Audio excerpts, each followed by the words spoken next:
Masechta Shabbos Daf Pei continues the discussion of the various materials that one might carry out into Rishus Harabim and what the minimum amount to be in violation of the Isser D'Oraisa is for each of them. 3/4 of the daf will be devoted to explaining the materials listed in our most recent Mishnah, and then we'll have another Mishnah which will list materials related to earth and sand and planting and fertilizer and things like that, and the Gemara will discuss those. So our Gemara begins discussing our Mishnah's halacha about ink. So we had seen that the halacha of ink is that the minimum size to be carrying, the minimum size is significant enough to be in violation of the Isser D'Oraisa if you carry enough ink to write 2 letters. The Gemara is going to have a brisa which expands on this halacha. We're going to have a shaila related to the brisa. Then we're going to have 5 halachos from Rava, which will take us into the subject of combining 2 half shiurim, 2 half sizes, into 1 minimum amount. And then we'll have a brisa on the same subject as well. So first of all, the brisa comments on the Mishnah, which said that the minimum size is enough to write 2 letters, and it says it doesn't matter where the ink is. The brisa says the ink could be already dried and written on a piece of paper, or the ink could be in a quill, in a pen, or the ink could be in an inkwell. If you carry any of these things out and you have enough ink to write 2 letters, you're in violation of the Isser D'Oraisa. So the Gemara asks, what happens if I carry 1 letter in one thing and 1 letter's worth in another thing? I have 1 letter's worth of ink in an inkwell, for example, and 1 letter's worth of ink in a quill. Now, the Gemara leaves it unresolved. The Gemara says it's not clear whether you can combine those 2 half shiurim, those 2 1 inks worth. Rashi explains that for carrying the quill, for example, or the inkwell, for that you're not in violation, because that's there, the quill or the inkwell is considered to be batel to the ink that's in it. It's only there to carry the ink, and therefore it itself is not significant. And if you're not chayav for the ink, you're not chayav for the quill or the inkwell. Now we have 2 halachos that were stated by Rava relative to this, and then we'll have another 3 halachos relative to those halachos. 5 halachos from Rava. So the first thing Rava says is, as we learned, in order to be chayev, to be in violation of the rest of carrying, you need 3 steps. You need to pick up an object from where it is at rest. You need to transport it into another rishos, and then you have to return the object to the state of rest. So Rava says, as far as carrying ink, writing counts as putting it at rest. So if you pick up ink and you transfer it into another rishos, and then while you're walking, nothing's come to rest yet, you write it down on a piece of paper that you're holding. You write with the ink. That's considered if the ink has come to rest, and that has completed the malacha, and you're chayiv. Now, what the next few halachas concern combining half shiurim. This is as follows. We had learned that there is a minimum size for how much ink you need to carry in order to be chayiv for the Isser D'Oraisa. That would mean that if you did it by mistake, you would have to bring a carbon chatas. Now, had we said this is 2 letters worth, when can you combine 2 half shiurim? We have had this earlier. Like, for example, if you eat half a kazayas of chaylev and half of a kazayas of chaylev again, does it combine into 1 chiyuv chatas? So the answer had been that it depends. If you remembered in between that it's usher, then they're not combinable. If you didn't remember in between that it's usher, then it is combinable. Now, Rava discusses what happens if you carried out 1 letter's worth of ink and you wrote it down, then you carry out another letter's worth of ink and you wrote it down. Rava says it doesn't combine. Why? Because by the time you carried the second half of the shear, the second letter's worth, the first half was gone. It was already written down. It doesn't count like it exists anymore, and therefore it is not relevant. And therefore, you can't combine them. In order to be able to combine them, both have to still exist. Okay, now Rava has a similar halacha about something else. Let's say you're carrying a fig. So the minimum size is an entire dried fig. Let's say you carry half a fig and you put it down, and you carry the other half a fig and then you place that down. So Rava says those 2 actions don't combine, because it's considered as if a dog ate the first half a fig before you carried the second half a fig. So the Gemara says, why should that be? It was not eaten by a dog. It's right there in front of your face. The 2 half figs can combine. So Rava says no. What happened was as follows.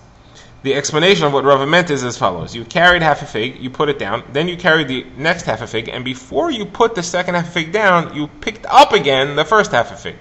Now you can't combine the first carrying with the second carrying, because the first carrying was undone before the second carrying was finished. Therefore, the 2 carryings don't exist simultaneously, or they do not exist one after the other, and you can't combine. Rava now says another halacha.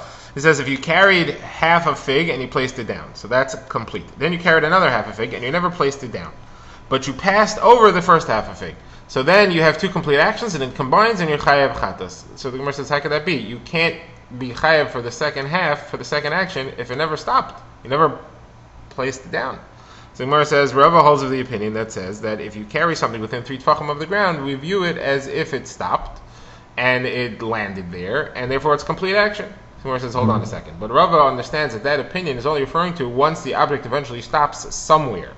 And it passed within 3 tefachim of the ground, so at that moment it's considered as if it stopped there. But this object never stopped, so it doesn't help that it passed within 3 tefachim of the fig until it comes to rest at some point. Where it says that's true in the case where the object was flying, where it was thrown. But here you're holding it in your hand. If you're holding it in your hand, it is at rest. It's at rest in your hand, and you're at rest on the ground. And as long as it passes within 3 tefachim of the object or of the ground, it counts as if it comes to rest over there, and therefore the action is completed. You have 2 complete actions in your chayav. Okay, now the Gemara quotes a brisa. The brisa says, it's simple halacha, if you carried out half a dried fig, and it was brought to rest, and carried out another half a dried fig, as long as you didn't find out in between that this halacha is forbidden, the 2 actions combine, and you're chayav a korban chatas. The Gemara says, the Rabbi Yossi says, the brisa says that. Rabbi Yossi says that's only true if you carried both half figs or fig sizes into the same rishus. If you carry them into different rishuyos, it's different actions, and it doesn't combine. Now the Gemara brings 3 opinions as to how you define 2 rishuyos. Rabbah says, let's say you have 1 rishus, harabim. So that's obviously considered the same rishus. What if you have a rishus harabim divided by a rishus yachid? That divides the 2 rishus harabims into 2 separate rishuyos, and therefore you're not chayav for it. It's 2 rishuyos. If, however, a rishus harabim is divided by a karmelis or by anything else, it's not called a division. Counts as 1 rishus, and you're chayav. The 2 actions combined. Abaye says even if it's divided by a karmelis, it's called 2 rishuyos, and you're not chayav. And Rav says even if it's divided by something like a big tree that fell across the middle of it, and the tree is 4 tefachim high and 3 tefachim wide, that also divides the rishus harabim on either side of it into separate rishuyos, and therefore the actions don't combine, and you're not chayav. And the reason Rava says this is because he holds that that's the halacha as far as the halachos of gittin. If a man throws a get to his wife, it has to be on the same side of the tree as her. And Rava holds that the halachos regarding gittin also apply to Shabbos. Okay, that concludes the Gemara's discussion of ink. The Gemara now moves through the remaining materials in the Mishnah relatively quickly, which will bring us to the next Mishnah. It stops along the way for a couple of stories regarding lime, sid. Okay, so first of all, the next thing on the list is kchol, which is something that was painted around the eye. The Gemara understands it to be makeup. The Gemara says, how could the shear be one eye? Enough makeup for one eye. People put makeup on both eyes. One eye is not significant. So the Gemara says, yes, because the Tzanuos used to cover one eye, and therefore they only had one eye exposed, and they put makeup on that one eye. So the Gemara says, but there's a brisa, quoting Rav Shimon ben Elazar, who says that it depends what you're using this thing for. If it's used as eye makeup, so then it's both eyes, the shear. If it's used as medication, apparently it could serve that function as well, then it's enough only one eye, because you would put it on to medicate one eye if that was the only eye that was afflicted. So the Gemara says, you're right, but that brisa was referring to women who lived in villages. In the villages, they didn't have to cover both eyes. They didn't have to cover one eye, and they were able to keep both eyes exposed, and therefore the minimum shear for makeup was enough for both eyes. However, in the cities, the situation was a little bit more intense, and for tznius reasons, they would cover one eye. Okay, next thing in the Mishnah was wax. The Mishnah said enough to seal a hole. The Gemara says that this is referring to the small hole in a wine barrel. That's a very small hole, sealed with wax, so therefore it's not a lot of wax. Next, the glue we said was enough to put on the head of a board. The Gemara says that's a board used by bird catchers to catch the bird. What they did was they had a long reed, and at the end of the reed they stuck a board smeared with glue, and a bird would land on it, and that's how they would catch the bird. So it's a lot of glue. Okay, next we had zephes and the gufris, types of tar. The Gemara said that it's enough to make a hole. The Gemara brings a brisa here which explains it's a very small hole which is made in a stopper. The next item on the list in the Mishnah was crushed brick. That we had a machlokas between Tanna Kama, who said that the minimum share is enough to cover the opening of the small oven used to refine gold. And Rabbi Yehuda had said that it's enough to make a tripod to hold that oven. So the Gemara says, but what do you mean? Rabbi Yehuda's share always has to be the smaller one. Like we see in the Mishnah, as far as the measuring reads, Rabbi Yehuda said it's enough to measure a small child's foot, as opposed to used to make a rope to hang a sieve by. So Rabbi Yehuda always has to have the smaller shear, so how could he here say there's enough to make an entire tripod? That's much more. So the Gemara says, no, he didn't mean to make a tripod, he meant to fix the tripod. Now we have a brisa. The brisa said that if you're carrying hair, that's enough to knead into clay. Clay had hair mixed into it to make it stronger, and if you're carrying out clay itself, that's enough to cover the whole of the oven that refines the gold, like we said before about the crushed brick. Okay, now we talk about sid. Sid is lime. Lime was and it was somewhat sharp, and therefore it could cause a flush in skin. It could also actually cause the hair to fall out, but if you put on too much, it could be hazardous to your health. So the Mishnah said that the size for how much sid is the significant amount. There's three opinions here. Either it's enough to smear on the small limb of a girl, or it's something called kilkul, or something called andibi. Rabbanan, Rabbi Yehuda, and Rav Nechemiah. So first of all, the Gemara says small piece of a girl, that's to flush the skin and remove the hair. What's that referring to? The Gemara says it's referring to the little finger. And now the Gemara discusses how lime or sid was used to remove hair. The Gemara says that Rabbi Yehuda used to say that there were Jewish girls who started to grow hair in unwanted places before they were old enough, and therefore they wanted to remove it. So there were three different ways to remove it. If they were poor, they would smear sid on it. If they were rich, they would smear fine flour, and if they were princesses, they would use myrrh oil. Myrrh, that's like the oil that's mentioned in the Megillah, Shisha Chadashim B'Shem Hamor, 6 months of myrrh oil. So Mor says, what is this? Mor has two opinions. Either it's a special perfume with fancy oil that smells very good, or it's oil that's made from olives that are only 1/3 grown. Then Mor has a Mishnah, a brisa, that says actually anpiknon is oil made from olives that are 1/3 grown. Anyway, how did they use this thing? What was the point of using this oil? So it removed the hair and it made the skin flushed. So now the Gemara has a story about this. The Gemara says that Rav Bivi used to, he once applied sid to his daughter in order to make her skin flushed and to remove hair, and therefore everybody wanted to marry her, and he got 400 zuz for her as a dowry. Okay, there was a guy in the neighborhood who saw that, and he said, oh, I would like to do that as well. But he didn't realize that you have to put the sid on one limb at a time, because you can't put it on the entire body all at once, and he put it all on the body of his daughter all at once, and she died. So he said, Rav Bivi killed my daughter. It was his own fault, but he blamed Rav Bivi for it. Now, Rav Nachman said that most people don't have to use sid on their daughters. It's only Rav Bivi who did. In his household, they drank a lot of beer, and beer makes the women have swarthy skin and have a lot of hair. Okay, next thing in the Mishnah was the opinions of Rav Yehuda and Rav Nechemiah, who said that sid, the minimum amount for sid is kilkul and adipi. The Gemara says wants to know what kilkul and adipi are. So the Gemara says these are the temples, the side of the forehead, and the area underneath the temples. And the use over here was to soften the hair and to comb it down, and maybe to remove some of the unwanted hair. So the Gemara says, hold on a second. The implication here seems to be that Rav Yehuda's share is greater than Rav Nechemiah's share. But that can't be, because we know that everybody's share is always greater than Rav Yehuda's. So the Gemara says, no, there are abundant shares greater than Rav Yehuda's, but Rav Yehuda's could be greater than Rav Nechemiah. That's not a problem. Okay, now we have a problem with this method of defining kilkul and adipi, and therefore we're going to come up with some other ways of defining it. So Gemara says, a brisa that says that Rav Yehuda's lime and Rav Nechemiah's lime are not the same type of lime. Rav Yehuda's lime was dissolved lime, where you watered it, you mixed it with water so it shouldn't be so sharp and it would only soften the hair, it wouldn't remove it. And Nechemia was referring to a big blob of stiff lime. So now the Gemara says, obviously it couldn't both be applied to the temples because we know that those are both done with dissolved lime. So we're stuck then with what is Rav Nechemia's andipi? What is andipi that you use a lump of lime for? So Gemara has a few explanations here. Rav Yitzchak says it's used to seal the opening of a barrel of wine if there are two openings, so you seal one of them with lime.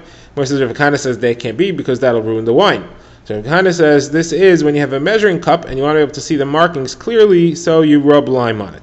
As a matter of fact, the hin cup in the Beis Hamikdash was marked with measuring lines for each of the karbanos, for a ayil, for a par, and for a keves. They had different amounts of oil that they used, different amounts of wine that they used, and therefore they had it marked on the side of the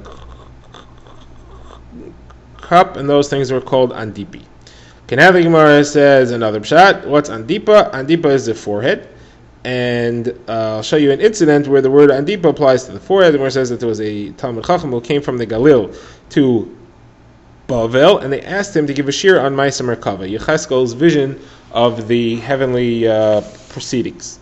So Chazal had said not to do that, but this man wasn't afraid to, and he started to speak. A hornet flew out of the wall and stung him on his andipi.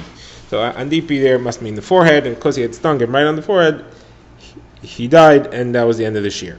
So the Gemara comments on that. It's his own fault. He should not have started speaking about Ma'aseh Merkava, and we would not have had a problem. Interesting to note here that he obviously understood Ma'aseh Merkava, or there wouldn't have been a problem to give a shir on it, and yet, even though he was on the level to understand it, he was willing to speak on it, and Hornet was sent to stop him.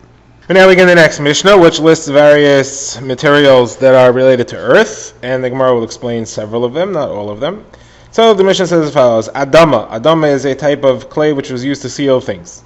So the minimum size for that is enough to seal a container of merchandise that was put in a ship. They used to place merchandise in containers which was made from trees, from tree peels, Rashi says, and then they would make a sack out of it, and then they would seal it with earth. That's Rabbi Akiva's opinion. The Chachamim say no, it's enough to seal up an envelope. Now, fertilizer or fine sand is enough to fertilize either a stalk of cabbage or a leek. Machlokes Rabbi Akiva and the Chachamim again. Thick sand, meaning large grain sand, is enough to put in a shovelful of cement. A reed is enough to make a pen to write with. You didn't have to use a quill from a feather. You could have used a quill made out of reeds.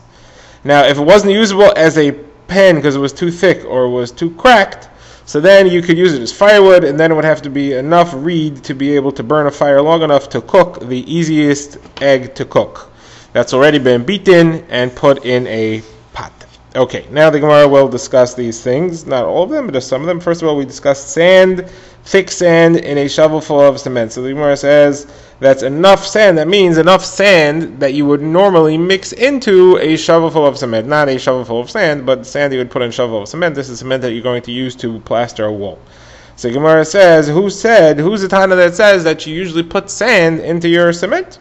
So the Gemara says we have a machlekes between Rabbi Yehuda and the Chachamim whether or not you put sand in your cement. Where do you see that? Because there's a discussion, what do you have to do with your walls after the Beis Hamikdash was destroyed as a sign of mourning? So the Chachamim said you got to put in straw or sand. That makes it not so white. It makes it look a little gloomy, and that's befitting for after the destruction of the Beis Hamikdash. Rabbi Yehuda says straw you could put in, sand not. Sand has a benefit. Sand makes it look good. So therefore, sand makes it stronger, and therefore you don't want to put sand into it. That would not be befitting for the era of the destruction of the Beis Hamikdash. Now the Gemara says, so it doesn't have to be Rabbi Yehuda. Meaning you see that Rabbi Yehuda says the sand is good for the cement, but the Gemara says it doesn't have to be Rabbi Yehuda, because all we saw in the Mishnah was that sand is usually put into the cement. It could be Rabbi Yehuda who says it's good for the cement. It could be the Chachamim who said you have to put it in there because of the mourning for the Beis Hamikdash. That's enough reason to have it in there. Okay, next thing in the Mishnah was a koneh, a reed, which is enough to make something to write with. So Gemara says the pen has to be long enough to be held comfortably. It has to reach the knuckles. So Gemara says which knuckle? The upper knuckle or the lower knuckle, meaning the one where the finger is attached to the hand, or the one joint further along the fingers. Gemara says Teiku, we know the answer to that. Okay, now, if you couldn't use it as a pen, it will be used as firewood to cook the easiest egg to cook. Gemara says, what's the easiest egg to cook? So we have a little discussion over here between Mar, the son of Ravina, and Mar's son. So Mar asked the son, what kind of egg is this? So he said, it's a Tziltzala. He said, why that? He said, because it's very small. It's because it's small, it cooks fast. So he said, but why don't you say that it's a Tziparta, which is even smaller? So, yeah, he didn't have an answer. He got him. So he says, what did you hear? So his father said, what I heard was from Rav Sheshes that it refers to the egg of a chicken. Chicken eggs are the easiest eggs to cook. Nothing cooks faster than a chicken egg. So now the boy asked, but I understand. Why over here is the shear the size of an egg? And everywhere else in Echel Shabbos, the shear is the size of a gregaris, a dried fig. So he answered him, no, the shear is still the size of a dried fig. But the material is an egg. It's a dried fig size of a chicken egg.